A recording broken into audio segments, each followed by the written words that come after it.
Before you even start makeup, you need to do skin prep, which starts with skincare. I just cleansed my face with the low pH Good Morning Cleanser by CosRx. This cleanser I really recommend just because it is pretty gentle. I have really sensitive and dry skin, and this one works wonders for me. Going in now, I'm going to use the Abib Heartleaf toner pads.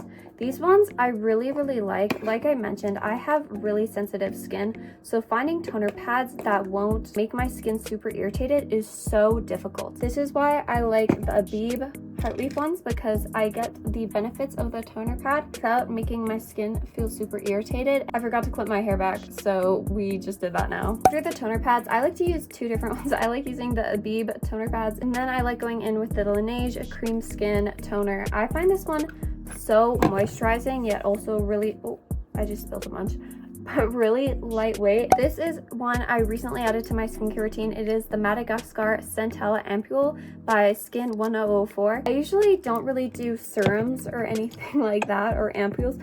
This is my first time trying it, and it's been actually working really well for my skin. Next, for moisturizer, I'm going in with the Laneige Water Bank Moisturizer. I've used a lot of moisturizers, and a lot of them are really heavy. Like, I put them on and I'm just like, I feel like my skin is just suffocating. The Laneige Water Bank Moisturizer, I also find it like almost cools down my skin and like calms it down, which is perfect before makeup to try and get rid of some of the redness, because I naturally have really red skin. Before you get onto the makeup, make sure you are putting on sunscreen. I'm not putting on sunscreen today. I usually do. It is just really late in the day, but whether I'm staying indoors or outdoors and it's the beginning of the day, I always make sure to put on sunscreen, so put on some sunscreen. Starting with makeup, I'm going to go in with my concealer. This concealer is the Pretty Fresh Hyaluronic Acid concealer. I've used it so much, it's actually almost empty. When I'm placing my concealer, I like to make sure I place it really close up under my eye, just because if I do it too far out into the eye, I feel like I don't get as much coverage. It doesn't really conceal where the dark circle starts in that inner corner, so I just like to make sure it's really pressed up in there. Now with our damp beauty blender, just go on in and blend it out. I like to blend it down a little bit. Personally, I just put a little bit of concealer on my chin and any little spots that I would like to conceal.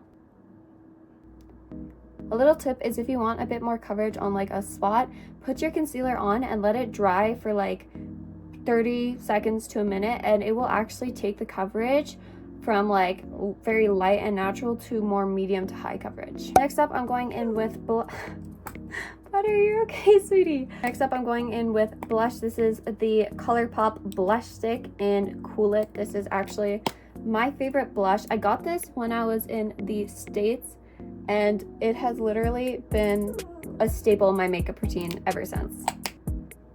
That's usually all I do for like cream/bases. So next I'm going to go in with setting powder. This is the Marcel's Flawless Talc-Free Matte Setting Powder in Translucent. So I like just dipping my beauty blender in and then dabbing it off on the back of my hand, just so it's a bit more even for the powder, and I just set my under eyes so they won't crease. But make sure when you're using setting powder to not use too much, or it can look really cakey and actually like dry out that area. I personally don't fill in my eyebrows when I'm doing a kind of no makeup, everyday natural look, but you can easily fill in your eyebrows if you so wish. Now I like to set my face, just give it a nice little misting.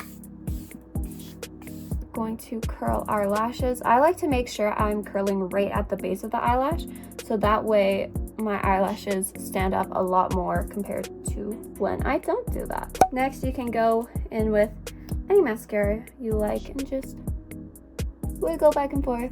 I make sure to do this very lightly so I get more of a natural fanned out look. After I freshly put on my mascara, I like to take a Q-tip and just rub off any mascara that has gotten onto my eyelids when I was doing my mascara. This, I find, just gives it a lot more of a cleaner and polished look. I like to take a small brush and dip into my highlighter. As you can see, I've used this one a lot. It is my absolute favorite, and I just go in. I like to do my inner corners. I know what some people say about, oh, inner corners. I think it looks cute, so I don't care. And then I like to do the tip of my nose. Make sure to blend that out real good because I don't want to have a dot on my nose. And I just do the bridge of my nose and a little bit on my Cupid's bow.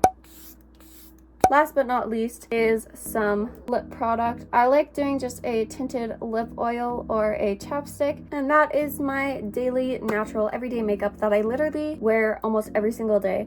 It's very natural, very glowy, very light. It's like your features and your skin and your lips, but just like a hair better, you know? And I hope you guys enjoyed this video, and I'll see you guys later. Bye!